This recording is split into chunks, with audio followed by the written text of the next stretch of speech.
First time 124 साल उसकी उम्र है और फर्स्ट टाइम मिलता देवी। ऐसे तो बहुत अनलिमिटेड केसेस है, अभी पिक्चर बाकी है। कौन है मिंता देवी? क्यों इनकी तस्वीर पहन करके विपक्ष के नेता संसद के गलियारों में आंदोलन कर रहे हैं? और जरा अब इस तस्वीर को गौर से देखिए, 124 नॉट आउट। इसका मतलब क्या है? क्या मिंता देवी के बहाने चुनाव आयोग पर गंभीर सवाल करना अभी भी जारी है? राहुल गांधी से लेकर के तमाम विपक्षी दलों के नेता आज भी इस बात को कह रहे हैं कि हमारे वोट की चोरी हो रही है। विपक्षी दल के नेताओं ने आज भी बयान दिया है संसद भवन के भीतर। हम कॉन्स्टिट्यूशन की रक्षा कर रहे हैं।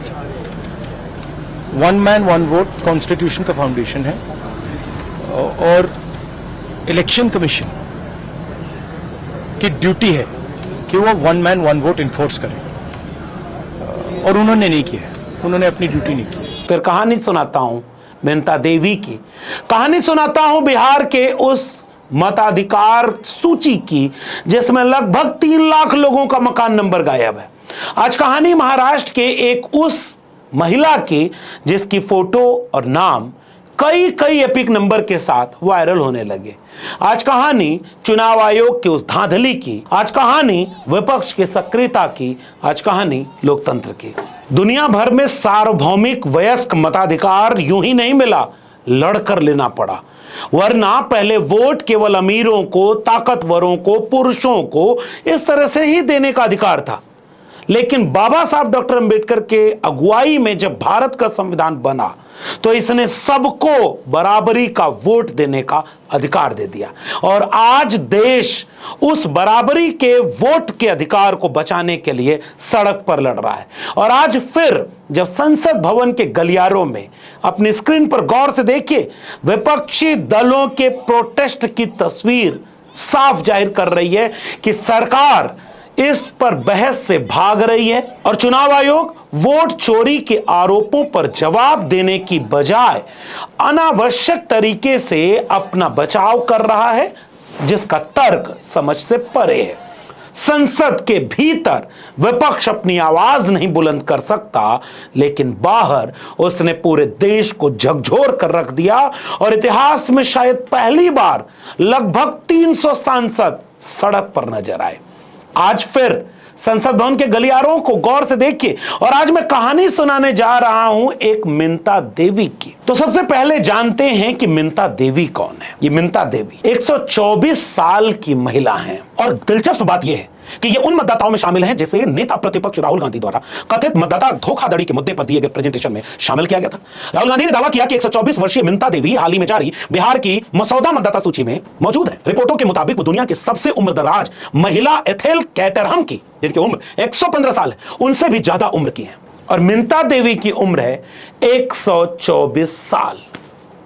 124 साल 124 साल की मिंता देवी आखिर क्यों दिलचस्प है, इसे आगे गौर से समझिएगा। संसद परिसर में जब विपक्षी सांसदों ने विरोध प्रदर्शन के दौरान ये टी शर्ट पहनी तो कांग्रेस के तमाम सांसदों से पूछा गया। उन्होंने बताया कि दिलचस्प केवल ये नहीं है कि 124 साल की मिंता देवी चुनाव सूची में है, क्योंकि 124 साल की महिलाएं हो सकती हैं, कोई भी हो सकता है। लेकिन उससे दिलचस्प बात यह है कि 124 साल की महिला मिंता देवी फॉर्म 6 भर करके वोटर बनी है, यानी फर्स्ट टाइम वोटर। क्या कहेंगे चुनाव आयोग के लोग? चुनाव आयोग फिर से रीट्वीट कर देगा और कहेगा कि इसी के लिए तो एसआईआर हो रहा है। फिर बीजेपी के वक्ता आएंगे, प्रवक्ता आएंगे, नेता आएंगे और टेलीविजन चैनल पर एंकर होगा। यह सब इन तमाम गलतियों को दिखाने के बाद कह रहे हैं इसी के लिए तो एसआईआर हो रहा है। लेकिन एसआईआर क्या हो रहा है, इस पर आगे गौर से देखिए। न्यूज लॉन्ड्री की रिपोर्ट बता रही है कि बिहार एसआईआर रोल में तकरीबन 2,92,048 मतदाता ऐसे हैं जिनका मकान नंबर 0 है। मैं जरा यहां ठहर करके आपसे एक तथ्य और एक तर्क जो बीजेपी की तरफ से दिया जा रहा है, हम उसका जवाब देते चलते हैं। बीजेपी की तरफ से कहा जा रहा है कि चुनाव आयोग ये कहता है, ये वाक्य कितना दिलचस्प है। बीजेपी की तरफ से कहा जा रहा है कि चुनाव आयोग कह रहा है। यह रिश्ता क्या कहलाता है? तीर चुनाव आयोग पर चले, दर्द बीजेपी को समझ जाइएगा। बहरहाल तर्क यह दिया जा रहा है बीजेपी और चुनाव आयोग दोनों की तरफ से कि चुनाव में मतदाता सूची जब बनती है तो 0 मकान नंबर उनका लिखा जाता है जिनका घर नहीं है एक जगह, या यावरी है, उनका मकान एक जगह नहीं है। ऐसे 3 लाख लोग हैं। चुनाव आयोग इसका जांच क्यों नहीं कर रहा कि 3 लाख लोग कौन हैं? बिहार में तेजस्वी प्रसाद यादव ने बाकायदे इसका आरोप लगाया कि यह फर्जी तरीके से मतदाता सूची बन रही है। यह इसका सबूत है। कितने नामों में पिता का नाम, माता का नाम, मकान नंबर, उसके बाद फोटो 14 साल के बच्चे की उम्र लिखी है 64 साल। इतना गलती अगर एसआईआर के साथ हो रही है तो कैसे मान लें कि एसआईआर गलतियों को ठीक करने के लिए हो रहा है? गौर से समझिएगा, एसआईआर बीजेपी और इलेक्शन कमीशन कह रहा है कि गलतियों को ठीक करने के लिए हो रहा है। तो जिस रास्ते गलती ठीक की जा रही है उसी रास्ते और ज्यादा गलती निकल आए तो इलाज पर रुक करके विचार होना चाहिए कि नहीं होना चाहिए कि एसआईआर की प्रक्रिया ही धांधली तलब है कि नहीं। न्यूज लॉन्ड्री अपनी रिपोर्ट में आगे बता रही है कि कैसे बिहार के 243 विधानसभा क्षेत्रों में से 235 में लगभग 87,858 मतदाता केंद्रों पर 7 करोड़ से अधिक मतदाताओं की इस मसौदा सूची तैयार हो रही है। और न्यूज लॉन्ड्री ने 8 विधानसभा सीटों के 2184 मतदान केंद्रों का विश्लेषण नहीं किया क्योंकि चुनाव आयोग ने अपनी वेबसाइट पर मतदाता सूची का प्रारूप बदल दिया है जो पढ़ने योग्य नहीं है। न्यूज लॉन्ड्री की रिपोर्ट को रोक करके फिर से दिखा रहा हूं स्क्रॉल की इस रिपोर्ट को, जो ये बता रही है कि यही एसआईआर के जरिए बिहार में चुनाव आयोग ने 5 अगस्त तक जो सूची अपलोड की थी वो डिजिटल थी, उसको आप स्कैन करके उसको डिजिटली फाइंड आउट कर सकते थे। अब चुनाव आयोग ने वो सूची हटाई, फिर स्कैन की हुई कॉपी यानी जैसे कह लीजिए फोटो कॉपी उसको अपलोड कर दिया ताकि वह डिजिटली स्कैन ना हो पाए और डिजिटली उसमें कोई डेटा फाइंड आप ना कर पाए। अगर चुनाव आयोग इतना ही पाक साफ है, इतना ही अच्छा काम कर रहा है तो यह सब करने की नौबत क्यों आ रही? बाकी सवाल तो पुराने हो गए कि जैसे ही राहुल गांधी ने एटम बम फोड़ा था चुनाव आयोग की वेबसाइट बंद क्यों हो गई थी? चुनाव आयोग जवाब देने की बजाय राहुल गांधी से शपथ पत्र क्यों भिजवा रहा था? और तो और सवाल तो यह भी पूछा जाएगा कि अखिलेश यादव ने 2022 में 18,000 एफिडेविट के साथ चुनाव आयोग को सबूत दिया था, आज तक चुनाव आयोग ने जवाब क्यों नहीं दिया? एसआईआर को लेकर और जो राहुल गांधी जी ने खुलासा किया था उसको लेकर नोटिस दिया है चुनाव आयोग ने, वो कह रहे हैं शपथ पत्र दें। तो हमने शपथ पत्र दिए 18,000 वोट का। हमारा निवेदन है चुनाव आयोग से, सरकार से कि एक डीएम को सस्पेंड कर दीजिए जिसने बाई इलेक्शन बेईमानी की है। हमने 18,000 वोट डिलेटेड वाले दिए हैं। पूरे बाई इलेक्शन में जो लूट हुई है उसकी जानकारी दी है। जहाँ जहाँ बाई इलेक्शन हुए थे उन तमाम जिलाधिकारियों को टर्मिनेट कर दे सरकार, सस्पेंड कर दे सरकार। अगर आपको इन सारे तर्कों का जवाब न मिले तो बीजेपी और चुनाव आयोग जो आपको समझा रही है कि एसआईआर गलती सुधारने के लिए ही तो हो रहा है, तो थैंक यू आपको कि नए भारत के नए अंधभक्त आप बन चुके हैं।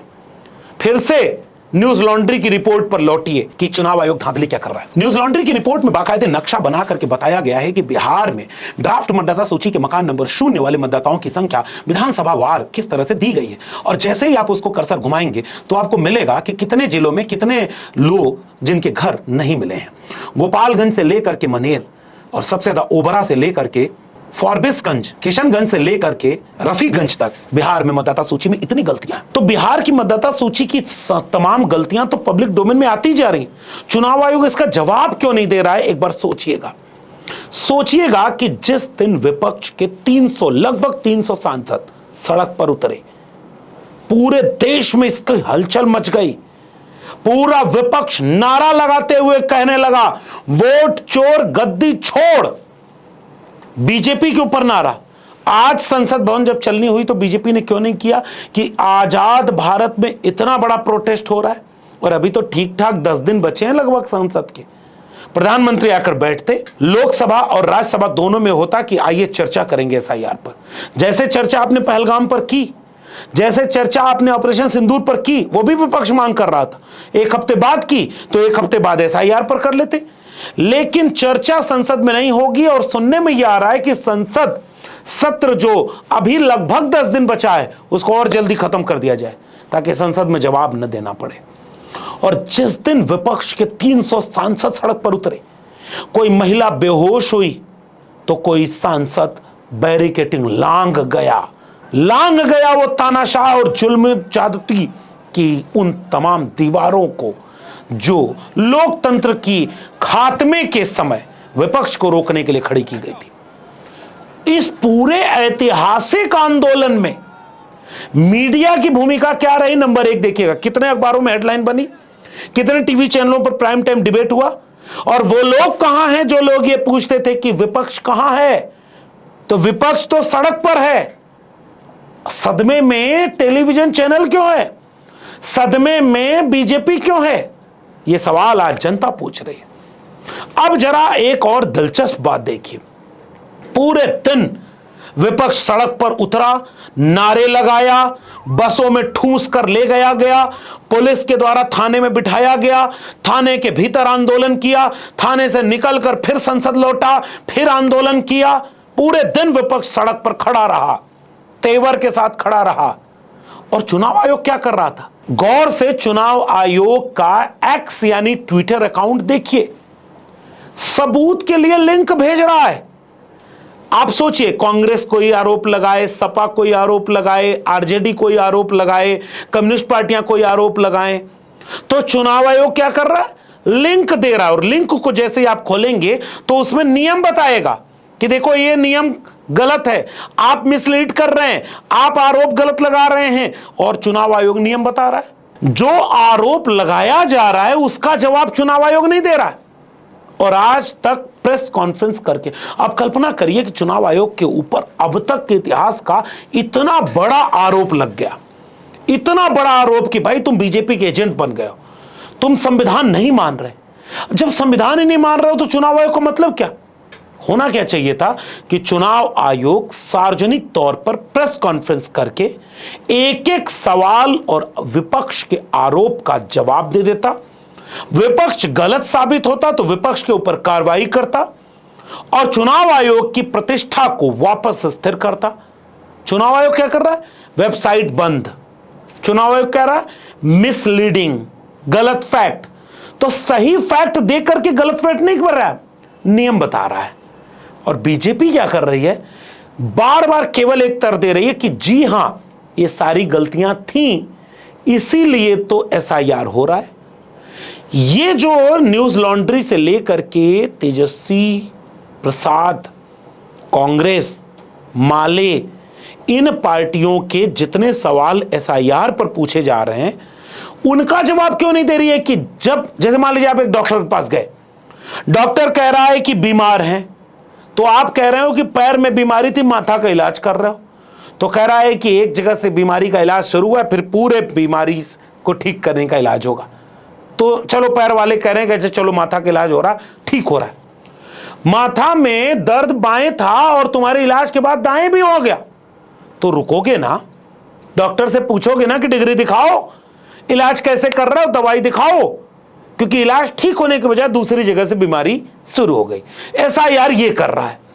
एसआईआर उन्हीं गलतियों को दोहरा रहा है जो गलतियां पहले कई जगहों पर हुई। राहुल गांधी ने भी बताया, महाराष्ट्र की वाली सूची जिसमें एक ही महिला की फोटो और एक ही महिला के नाम पर कई एपिक कार्ड हैं, और जाने कितने लोगों की मकान सूची 0, पिता माता का नाम गायब, मकान नंबर गायब, जाने कितनी धांधलियां उसमें हो रही हैं। चुनाव आयोग को इसका भी जवाब देना चाहिए कि बनारस से कितनी तरह की खबरें आ रही हैं। खबर तो यह आ रही है कि मोदी जी भी गलती से चोरी से चुनाव जीते हैं क्या? अजय राय शुरू में मोदी को पीछे किए हुए थे। और दिलचस्प बात यह है कि एक आदमी राजकमल दास, जिसके 50 बेटे हैं, ऐसे ही राजकमल दासों के बदौलत वोट चोर गद्दी पर बैठे हुए हैं। जनता ये नारा लगा रही है, भाई तुमने 50-50 बेटों के पिता का वोट डलवा लिया और अब कह रहे हो एसआईआर से सब ठीक हो जाएगा। तर्क ये देगा चुनाव आयोग और बीजेपी कि अभी एसआईआर की प्रक्रिया पूरी क्या हुई, ये लोग शिकायत नहीं कर रहे। अरे भाई पब्लिक डोमेन में इतनी शिकायत दे दी, लिखित में जवाब तेजस्वी यादव ने लिख करके भेजा, एक का जवाब चुनाव आयोग नहीं दे रहा। और फिर आज उसने एक सूची जारी की कि देखिए इतने बीएलओ इन पार्टियों के हैं, एक भी कंप्लेन नहीं हो रही है, और पार्टियां कह रही हैं कि हमारे सारे कंप्लेन हुए, उसका जवाब चुनाव आयोग नहीं दे रहा है। तो अभी आप गलतियां ठीक कैसे करोगे?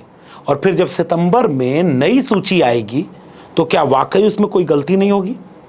इस बात की चर्चा पूरे देश में नागरिक करने लगे। लेकिन जानना जरूरी है कि अगर यह सब कुछ नहीं हुआ तो विपक्ष लड़ता रह जाए। अगर एसआईआर की प्रक्रिया हो गई तो आगे क्या होगा? नीतीश कुमार का क्या होगा? चंद्रबाबू नायडू का क्या होगा? थोड़ा खबर आ रही है और अगर और आएगी तो हम इसका विश्लेषण करेंगे, क्योंकि उन्होंने तो कह दिया था कि पूरे देश में अगर यही एसआईआर हुआ तो ये दिक्कत करेगा। फिर सरकार का क्या होगा? हालांकि इस देश में किसी को यह भी चिंता नहीं हुई कि उपराष्ट्रपति बीमारी का बहाना बना करके इस्तीफा दे दिए और न एक भाजपाई उनसे मिलने गया, न कोई उनकी हेल्थ की अपडेट आ रही है। कपिल सिब्बल ने आरोप लगाया कि हमें चिंता है कि उपराष्ट्रपति कहां हैं। चिंता यह भी होनी चाहिए कि दो चुनाव आयुक्त पहले इस्तीफा देकर क्यों गए और कहां गए। पिछले चुनाव आयुक्त ने क्या किया? केवल शायरी सुनाई ट्रक पर लिखी हुई।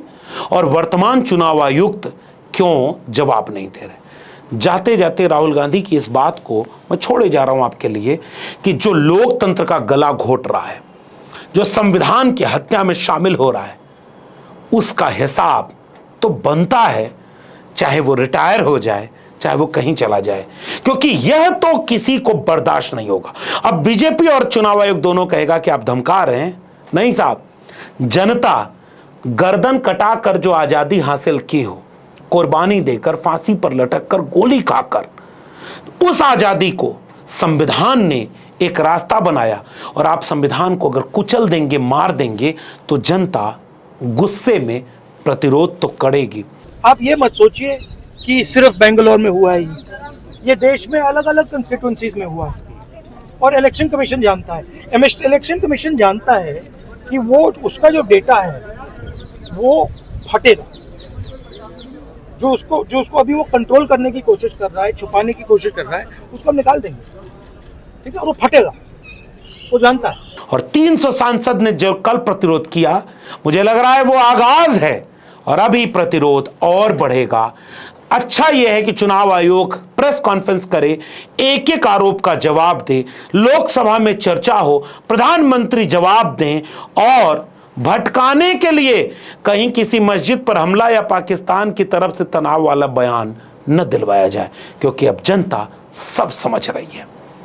आप भी समझ रहे हैं कि नहीं? नीचे टिप्पणी जरूर करिएगा। अगर ये वीडियो पसंद आई हो तो लोगों तक शेयर करिए। मेरे चैनल को अब तक सब्सक्राइब न किया हो तो जाते जाते चैनल को सब्सक्राइब करना मत भूलिए।